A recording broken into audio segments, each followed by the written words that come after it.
Bonjour à toutes et à tous et bienvenue dans ce nouvel édito politique.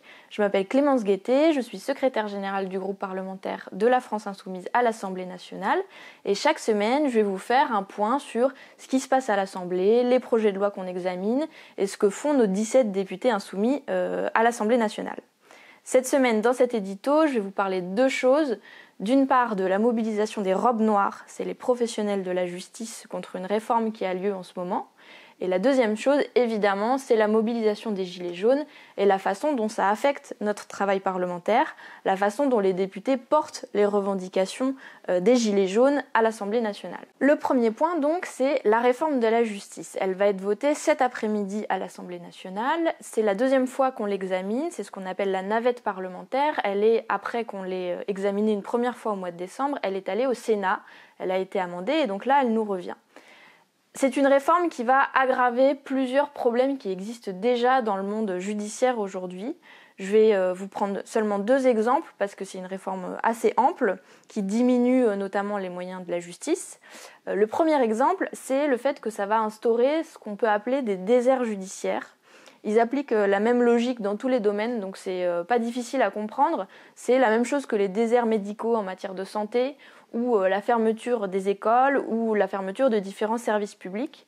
Les déserts judiciaires, ça va être des endroits où les tribunaux n'existeront plus, où ils auront tous été fermés et où donc les gens auront des difficultés énormes pour accéder à la justice et pour accéder aux professionnels du monde de la justice. Le deuxième point, c'est le fait que la justice va aller dans un sens beaucoup plus répressif avec cette réforme, notamment parce que le parquet, qui est, vous le savez peut-être, la partie de la justice la plus rattachée au pouvoir, du fait des nominations et du mode de nomination des magistrats, le parquet va avoir des moyens renforcés, mais pas dans pour n'importe quel sujet. Il va avoir des moyens renforcés pour les écoutes, la pose de micro par exemple, ou la géolocalisation des gens. Et donc c'est une réforme qui va vraiment dans un sens plus répressif et qui va dans le sens d'une restriction de certaines libertés fondamentales qui étaient jusque-là garanties par la justice. Le vote a donc lieu cet après-midi. Nos députés vont voter contre ce texte. La majorité En Marche va vraisemblablement l'adopter,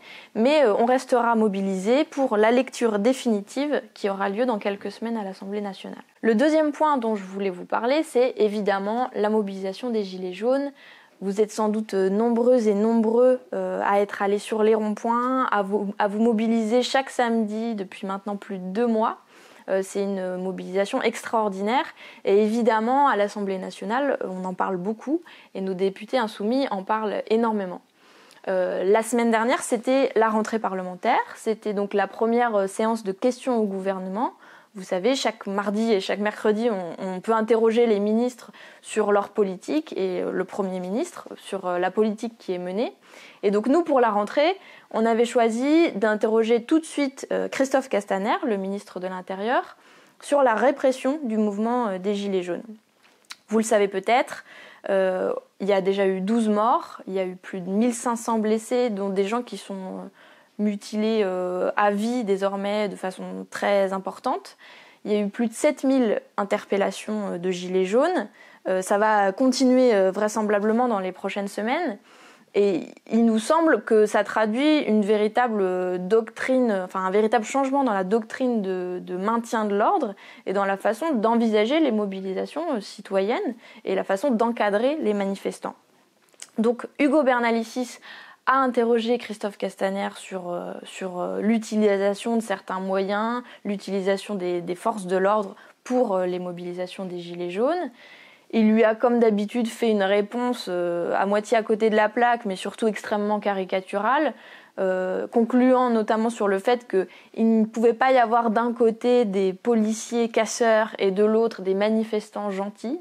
Je le cite, mais donc bon, évidemment nous on a envie de lui dire que l'inverse n'est pas possible non plus. Mais donc voilà, ils ont un peu éludé la question, mais ça traduit quand même une véritable inflexion du gouvernement, une véritable volonté du gouvernement par rapport à cette mobilisation en cours.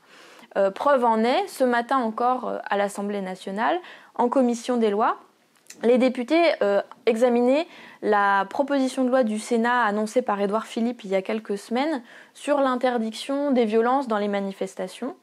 Alors, l'interdiction des violences dans les manifestations, en fait, ça va surtout instaurer une interdiction de manifester sur le modèle des interdictions de stade, vous savez, pour les supporters de foot qui commettent des violences ou qui sont suspectés de commettre des violences. Ça va empêcher les gens d'avoir droit et droit d'aller dans la rue, manifester leur mécontentement, porter leurs revendications. Et donc ça, c'est la mesure principale de cette proposition de loi, mais il y en a plusieurs autres. Donc ce matin, c'était la bataille dans la commission.